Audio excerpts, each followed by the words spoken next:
Ce qui est intéressant, c'est que la question que souvent les jeunes posent, c'est comment réussir sa vie affective, comment réussir son mariage, comment réussir sa vie sexuelle.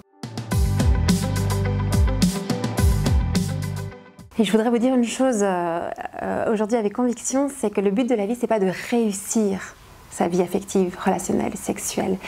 En fait, quand on pose la question, on est déjà dans la question de la performance. On s'applique la même philosophie de notre société aujourd'hui. Il faudrait tout réussir, réussir son job, réussir son enfant. Et on n'a pas du tout intégré que le sens de la vie n'est pas de réussir, n'est pas de performer, mais de devenir une bonne personne, de devenir quelqu'un de bon, quelqu'un qui aime davantage et qui se laisse aimer. Et donc, je voudrais vous proposer un autre objectif que la réussite, c'est celui de l'amour. Et c'est tout à fait différent parce que l'amour, ça va se découvrir dans la reconnaissance aussi de ses fragilités, de sa vulnérabilité. On est tous cabossés dans notre vie affective et sexuelle. Personne n'est parfait, personne n'a une vie sexuelle irréprochable, personne. Alors bien sûr qu'on peut poursuivre un idéal, mais chacun avance comme il peut avec les moyens qu'il a. Et je pense que la première chose à faire dans votre vie, c'est d'accepter votre fragilité, d'accepter que vous n'êtes pas parfait et que c'est pas grave parce que c'est dans cette fragilité-là qu'il y a un chemin à vivre pour vous. Ça me semble fondamental parce que parfois aussi, justement peut-être pour prendre le contre-pied de notre société actuelle, on va dire comment réussir à vivre la chasteté avant le mariage. Je voudrais réussir à vivre cela. Bien sûr qu'il y a du sens à attendre le mariage pour s'unir pleinement sexuellement, mais l'objectif n'est pas de réussir et après de s'enorgueillir d'avoir checké la liste du parfait catholique ou du parfait de la personne parfaite. Non, le but c'est pas la perfection. Le but n'est pas la perfection. J'aime bien ce terme qu'on retrouve chez les croyants de sainteté. Moi je le dirais avec mes moi de liberté intérieure, de paix intérieure, mais voilà le but. C'est pas du tout la même chose. Et je voudrais vous faire réfléchir sur cette donnée-là. Donc accueillez vos fragilités et peut-être que voilà, quand on est jeune, on commence à découvrir ses blessures de l'enfance, ses difficultés à vivre son idéal.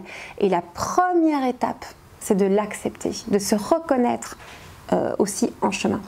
Alors on peut en parler avec quelqu'un, c'est intéressant dans la rencontre, dans l'amitié ou dans la rencontre avec des personnes comme moi, des accompagnateurs, de visiter nos fragilités parce que plus on se connaît, plus aussi on va réussir à vivre ce qu'on veut vivre. En fait, pour arriver à vivre son idéal, il faut reconnaître d'abord sa fragilité. C'est vraiment la première étape. Sinon, on est dans une espèce de tension, de tiraillement que je retrouve chez beaucoup de catholiques aujourd'hui qui ont d'un côté un idéal de vie et qui n'arrivent pas à vivre parce que leur affectivité, leur sexualité leur empêche de le vivre.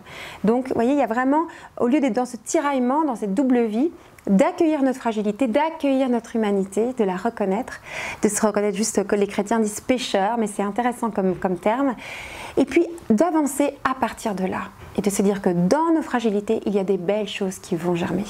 J'étais contente de rencontrer cette communauté du Chemin Neuf parce qu'il y a des belles propositions qui sont faites pour les jeunes, pour apprendre à se connaître, pour apprendre à découvrir les autres et dans la rencontre. Alors après, il y a cette dimension spirituelle, mais j'ai l'impression que c'est assez ouvert et que chacun peut venir là où il en est. Profitez de vos vacances, profitez de vos temps que vous avez pour vous, pour visiter aussi votre intériorité, ce que vous avez au fond de vous, vos grandes aspirations. Ces temps-là de retraite, c'est l'occasion de se former, c'est l'occasion de s'élever par différents témoignages. C'est des temps qui nous forment profondément. Moi, personnellement, j'ai beaucoup pratiqué ce genre de retraite, de temps entre jeunes quand j'étais adolescente et jeune adulte, et ça m'a énormément formée. Ça m'a énormément formée et je remercie tous ceux qui mettent en place ces lieux-là où on est retraite. Moi, j'aime bien ce terme-là aussi, c'est qu'on se retire du monde et on essaye de vraiment se reconnecter à ce qu'on a au fond de nous. La liberté ne peut se vivre que quand on se met à l'écoute de son cœur. Mais on ne se met pas à l'écoute de son cœur. Ces lieux-là sont faits pour se remettre à l'écoute de son cœur, d'écouter ce qu'on a profondément en nous. Donc je vous encourage en tout cas à prendre ce temps-là dans vos vacances, prendre ce temps-là dans vos week-ends pour vous. C'est essentiel pour pouvoir vivre une vie heureuse.